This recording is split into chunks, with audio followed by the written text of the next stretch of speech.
Dr. John Bucher, welcome to the People's Pharmacy. Thank you very much. Dr. Bucher, you were the point person for telling the world about the National Toxicology Program study on cell phones. Could you please review very quickly for our listeners what you found? Sure. So I guess the best way to understand this is to go back a little bit in time, where some of the first epidemiology studies were coming out of Scandinavia that suggested that the heaviest cell phone users at that time were showing up with some gliomas and acoustic neuromas, which are rather rare tumors in humans. This prompted the Food and Drug Administration to nominate cell phone radiation or radiofrequency radiation to the National Toxicology Program. And the findings that we released a couple of weeks ago now are just a part of a much, much larger study, but they're a part of the study that relates to the original findings in humans. So we did in our male rats, these are rodent cancer studies, we did find a small increase in malignant gliomas of the brain, and we found a small increase in what are called schwannomas, and this was in the heart. But the schwannomas are of importance because they are the same tumor type as was found in humans that were called acoustic neuromas. Dr. Bucher, I know a lot of people may not realize that doing a study of this sort really requires a lot of planning and a lot of work. This is not something you just knock off over a weekend or a couple of months. Can you tell us a little bit about the experience that the National Toxicology Program has with this kind of study? Well, yes, we've been doing rodent cancer studies since the late 70s.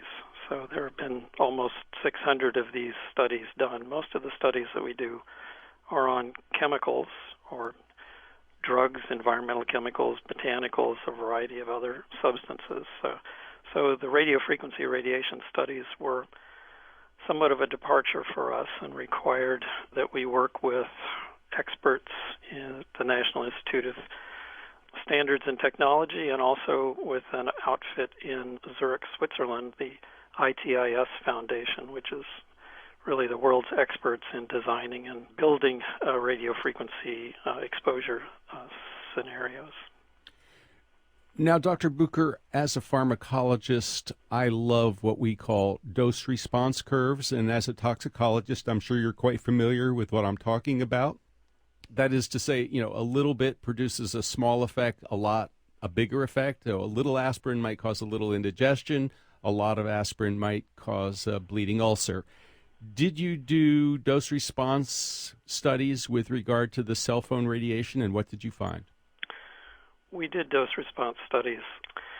We carried out a number of pilot studies to establish conditions where the exposures to the animals did not cause them to be unable to maintain their temperature within 1 degree range.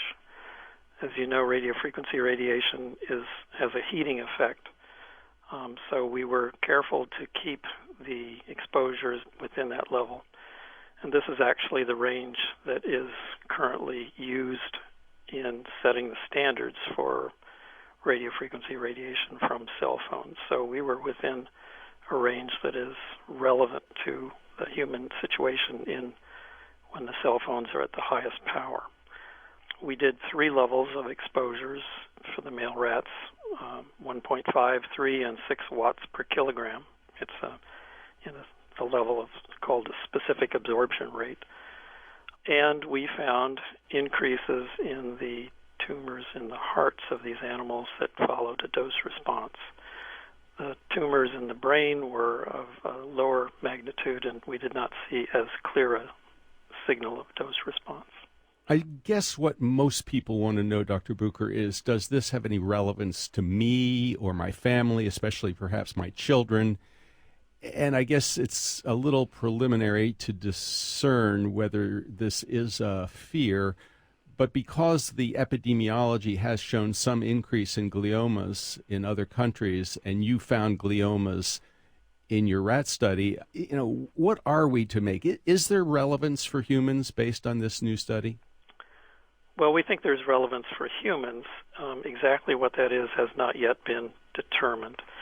We are in discussions with the Food and Drug Administration, who has jurisdiction over interpreting the biological effects of radiofrequency radiation over this point at this time. As you point out, the human epidemiology studies have shown effects at the highest doses, and these epidemiology studies have not been without controversy. As you probably are aware, there are varying results.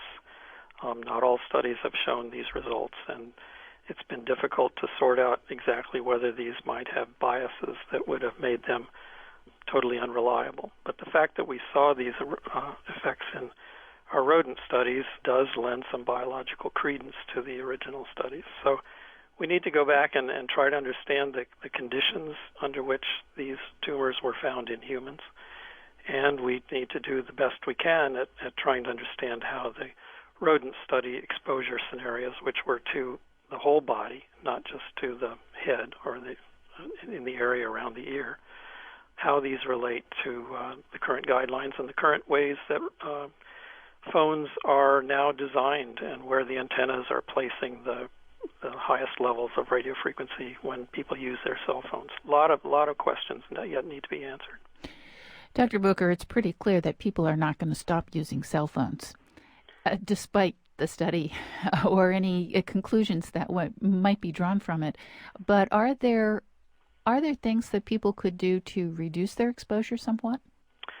Well, that's the good news part of this, obviously, is that there are many ways that one can reduce exposure. Radio frequency radiation follows the inverse square law. So the further away from the body, radio frequency radiation drops off dramatically. So simply holding the phone away from the body is the easiest way to reduce your exposure. One can use earbuds, one can use the Bluetooth systems, a variety of different ways of potentially reducing exposures, texting, etc. Dr. John Booker, thank you so much for talking with us on the People's Pharmacy. I'm happy to. Thank you. We're conducting comprehensive studies in laboratory animals to determine the potential toxic and carcinogenic effects of radiofrequency radiation that's emitted from cell phones and other similar wireless devices. Exposures in our studies start during gestation while animals are in utero and are carried through the lifetime of the animals.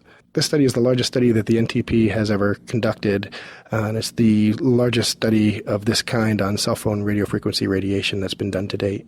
Our studies are targeted not just at brain cancer, as many other studies have been targeted. Our studies also address effects in other parts of the body. The studies at the National Toxicology Program have, in fact, started. Our studies are designed specifically to mimic the human exposure scenario. The NTP studies are looking at exposures for 10 hours a day. There's heavy cell phone users that may approach the 10-hour mark. That may be excessive, but it allows us to fully investigate whether or not there is an effect of cell phone frequency radiation. Our studies are designed to look at the frequencies that are currently in use in the United States, centering around 900 megahertz and 1900 megahertz, as well as the two modulations that are currently in use in the United States, which are CDMA and GSM. There's been a lot of legwork leading up to the exposures studies. We've pulled together some of the world's experts on radiofrequency radiation. We've specially designed chambers to expose the animals in. Engineers from NIST, the National Institute of Standards and Technology, have come in to validate the chambers. So we have third-party validation of the exposures. Additionally, there was a lot of architectural construction that needed to be done at the lab. These chambers are rather large, and they had to be shipped from where they were constructed and designed in Switzerland to our laboratory in Chicago, Illinois. Currently, radiofrequency radiation from cell phones is regulated by the FDA, the Food and Drug Administration. Certain aspects of the particular phones are regulated by the FCC. So the data that we'll generate will primarily be used by the Food and Drug Administration, but also the data will be available and highly used by consumers and the public. If you are concerned, there are methods to decrease your exposure to radio frequency radiation. Those include decreasing the amount of time that you spend on the telephone and the increased use of speakerphone or a headset.